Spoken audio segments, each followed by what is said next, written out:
Welcome back to another episode of Harmonious at Lunch, the show that fuels your business success. I'm Brandon Gano, your host and guide through the world of harmonious business growth. Today, we're unlocking powerful strategies with industry experts to help your business thrive. If you're a business owner, entrepreneur, or executive, you are in the right place. Join me and our incredible guests today on the journey to clarity, growth, and success. It is time to revolutionize your approach to business. Let's dive in with another episode of Harmonious at Lunch. Welcome back into some more bite-sized business advice. In today's episode, we got a good one. 4 elements of a powerful presentation, but the real topic is how to actually get leads and make money from stage and from speaking using your mouth as a business owner. Who doesn't want that, right? I have an amazing guest here who's far more qualified than me to talk about this. And he's amazing so far from what I can tell. So Danny Brassell, welcome to the show and thank you for being here. Thanks so much for having me, Brandon. And thanks for all you do to help spread some joy around the world. We need a lot more of you. I love that. Received loud and clear. Thank you so much. And I'm curious because this is something I hear in the circles of business owners all the time is you need to speak, you need to give presentations. That's how you get leads. That's how you get clients. And not a whole lot of people do it. And of those who do it, even fewer do it really, really well. So tell me, what's your take on this and why is this topic an area of passion for you? Well, I think a well-crafted story is your fastest way to expand your business, to help bring you more freedom and to give you more impact in the world. And when you create a well-crafted story, I mean, I hear people give different terms to what we call these things. I mean, if you were a politician calls it a stump speech. This is a speech you give again and again to introduce yourself to new audiences. In superhero movies, they call it the origin story. I love people like Daniel Pink would call it your purpose-driven speech. It's basically, how do you introduce yourself to the world? This is your fingerprint. This is what makes you uniquely you, and this is the easiest way to capture other people's attention, whether you're speaking one to many or one to few or just one to one, whether you're speaking in a boardroom or a ballroom, a classroom, a courtroom, a showroom. Heck, we even taught a guy, he used his little well-crafted story in the restroom, and hopefully he washed his hands afterwards, but I wouldn't recommend that one. But you can do it live like we're doing now, or you can do it recorded. You can do it virtual like we're doing right now, or you can do it in person. It's something to introduce yourself to new audiences that gets them to want to take the next step with you, whether that's to purchase your product or to donate to your cause or just to invest in your idea. I love it. I have no idea what taking the next step with you from the bathroom would be, but so we're not going to speak to that audience. Hopefully today. It was wipe. Yeah, right. Or wash your hands. The next step is wipe, and then that's it. There is no more steps if you don't do that one. Okay. Outside of that, I love the way you frame that though, and I think it makes it really simple and it's digestible, right? Take the next step. We overcomplicate things in life and business so often. We see the end result, but we fail to see the next step. And it's such a good way to put it. So I've heard this concept from a number of people is telling your story, your unique story. That's the only thing that makes you you. You said it's your fingerprint, which I love that analogy. What is the first step to creating your story? What is your take on creating your own story? Well, I'll go with, and this isn't unique to me. There's lots of people out there pushing different things. A lot of them like to use alliteration. So why don't I use alliteration? Actually, my 7th grade speech coach, Lynn Eskridge, she said that a good presentation has 4 elements. It starts with an introduction, then it leads you into the instruction, and then you have an invitation to your audience to do further work with you, and then you end with inspiration. I had to do something different. So I gave the 4 C's. So first of all, you connect with your audience, and then you teach the content, and then you have a call to action, and then you end with your close. Again, you could call these things peanut butter and jelly, but what I want the audience to understand is anybody can do this. It's a formula. It works. I don't know how to cook at all, but I promise you, if you gave me a recipe on how to cook chocolate chip cookies and I followed that recipe, I'm pretty sure, Brandon, I could come up with some pretty decent chocolate chip cookies. The same can be said with speaking. And, the people I work with, they always a lot of them deal with stage fright and things like that. And I always remind them, every expert started off as an amateur. The way you become the expert is through the reps. The first time you did this podcast, I guarantee you it stunk. And then the second time you did it, it stunk, but it stunk a little bit less than the first time you did it. Now you're an old pro and this is no problem for you, but it took the reps. And that's what I'm always emphasizing with our clients. You need to do the reps. And you do. One of my mentors was Jim Rohn, and Jim used to say, you can't pay other people to do your push-ups. You got to do the work. Yeah, I mean, unfortunately, it took me 273 episodes that stunk, and this one I got it right. So like, Yeah, there you go. For your sake, I cracked the code finally. But it's funny that you say that, because I always tell people that, and I don't. It doesn't embarrass me at all. I've never gone back to look at the episodes. I just know for a fact they're terrible. The first 25 of them. But I always tell people that. And then the other thing I follow that up with is I say, that's why I did the podcast, because I knew I was going to be in a role where I was speaking to business owners. I was going to be asked to speak from stage on other podcasts. And I said, well, if I don't figure this out, I don't want those to be bad. So I need to put on my own show where it can be bad and I can be less embarrassed about it at first. And that's exactly where the show came from. So it's just a little funny moment that you brought that up. And I love that you acknowledge that for people. So I'm curious, between the 4Cs, crafting a good presentation, and then actually converting that into clients, leads, sales, revenue, whatever it is for you, donations, investments, whatever it could be for somebody. How do we connect those dots, and how do we get really good at delivering presentations so that people actually want to, when we get to the third C, that they actually want to give us their money or their investment? All right. I'll let you and your audience in on a little secret right now. Hit me. I love secrets. Stop selling, start serving. Oh, I love that one. One of my mentors was a guy named Zig Ziglar, and Zig used to say, you can get anything you want in life by helping other people get what they want. I see so many of these presentations where the person is teasing you with an answer. They keep on talking about the pain, but they don't give you a solution. I mean, I already know the problem. That's why I came to watch you.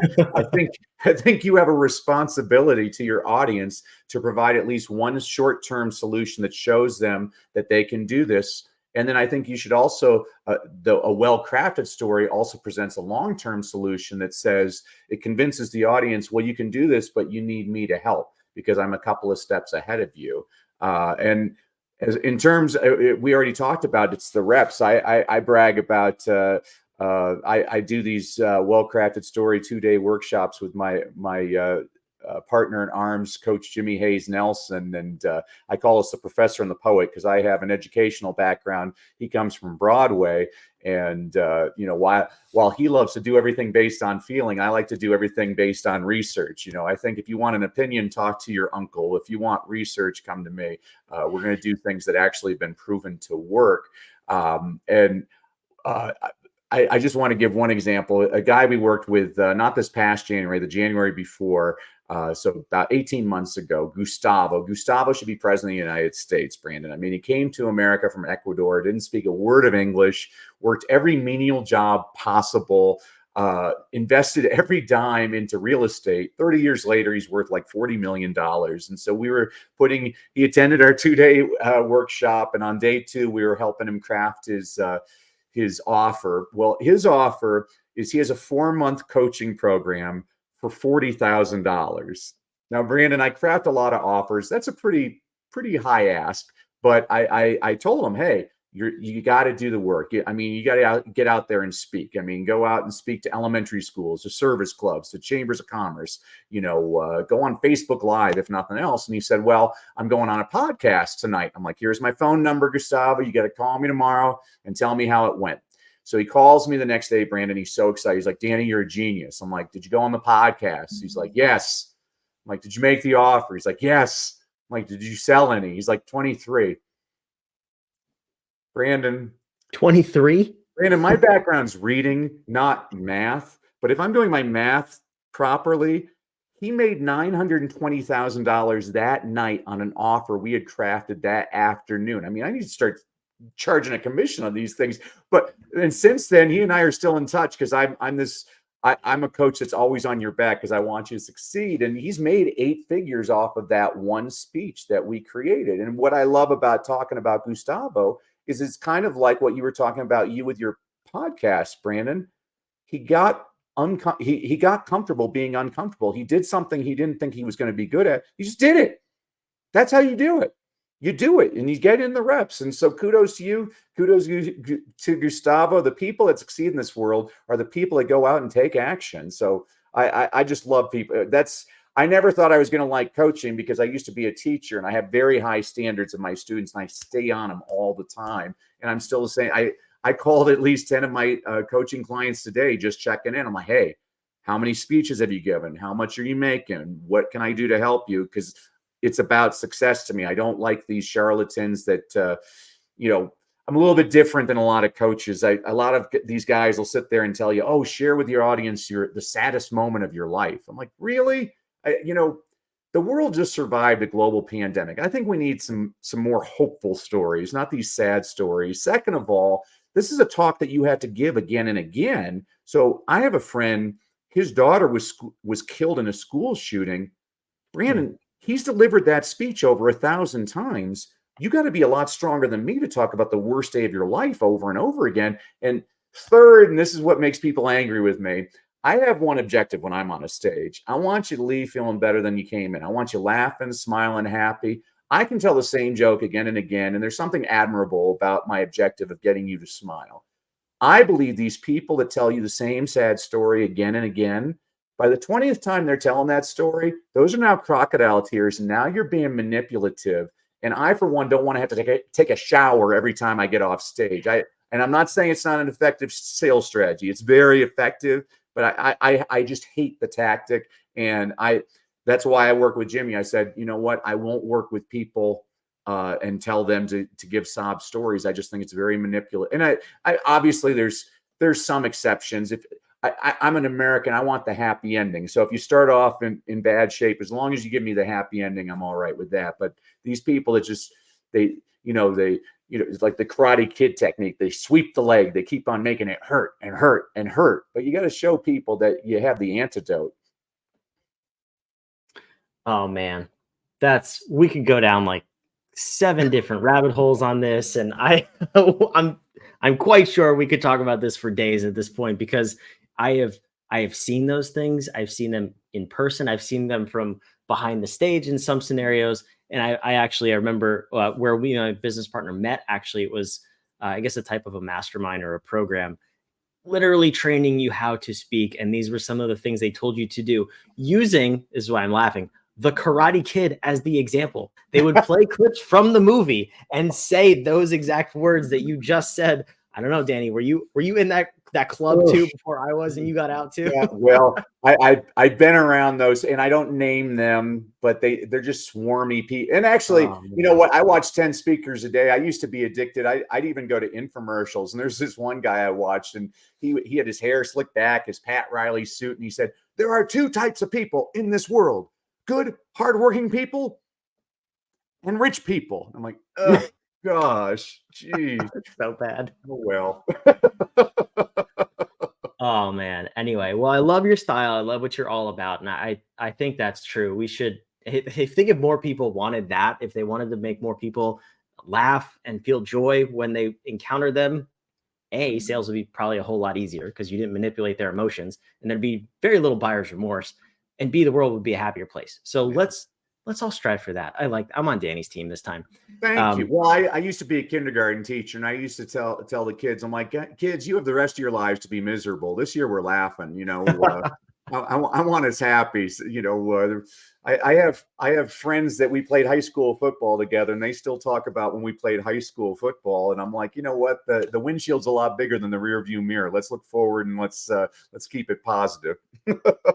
Absolutely. You know what? That's a good tactic, though. Imagine if you were a kindergarten teacher and your objective was to make your audience cry, to move them, or to get them to listen to you. I mean, it's not a very good teacher, is it? It's pretty depressing. That's a bad way to start off all of your schooling. So, Danny, I love your outlook. I love that you're sharing this methodology with us. We could explore this. Really, this would take hours longer. You do workshops on this, so obviously it takes longer than that. Where can somebody go if they want to take this next step? They realize that, okay, it is going to take me speaking to people in public, from stages, on podcasts, wherever. to actually grow my business, where can they learn more about you and about your methodology? Thank you for that, Brandon. Well, so thank you to you and your audience for enduring me with me for 20 minutes. I want to give everybody a blueprint on how to craft their well-crafted story. So if you go to freestoryguide.com, again, freestoryguide.com, we're going to provide you a blueprint on how to create your well-crafted story. I believe on the webpage, Jimmy created the webpage. I believe he has a way of contacting us after that. But again, whether you do business with us or not, and this is what I always tell clients, I still have a responsibility to help you. And so this blueprint will help you at least create your basic structure to a well-crafted speech. And I just really, again, Brandon, want to thank you and commend you for all that you do. And thanks for taking the leap. Most people talk. I like the people that walk. Well, we're talking to an audience of those people for sure. And I'm curious, I want to ask you a follow-up question on your freestoryguide.com. So real quick, if you're watching or listening, it's on the screen, also watching or listening, wherever you are, it's in the show notes down below. So you can go take action. You can walk the walk, like Danny said. For those people who do want to walk the walk, once they do that, what would be the very next step? What is the actionable step where they can, using your words, see the quick results, the fruits of their labor, if you will? Is it do a Facebook Live? Is it go on a podcast? What would you say would get them that quick win? Well, they should attend our workshop. I'll pitch that for sure. It's Let's a 2-day do it. I workshop. love it. But what we do is we put you on a call with our sales team to qualify, to make sure. Another thing that I don't work with people that are broke. I don't like that. I see people have no problem taking people's social security checks, and I'm like, that's just not what we're about. We're about helping people. And I started off as a struggling entrepreneur, and the blueprint that I'm giving you for free that will help you succeed. And if you want to take the next step, you can make the investment in our 2-day seminar. But I'm not going to work with a person that this is your last time. I'm working with people that they want to polish themselves. And I mean, I always ask people, well, what's one client worth to you? Because our workshop costs less than one client's going to provide you for the rest of your life. And usually, I was just working with an insurance agent 2 days ago, and he was amazed. He's like, my gosh, I got 7 people just today. And I always tell people your results may vary, but again, he went out and did the work. He did the work, and he actually made the presentation. He didn't even do a great job with his presentation. And he sold 7 people. He couldn't believe it. He was like, my gosh, this is great. But again, this is no magic bean. You got to do the work. And that's why I'm a big believer in, you got to have coaches to help.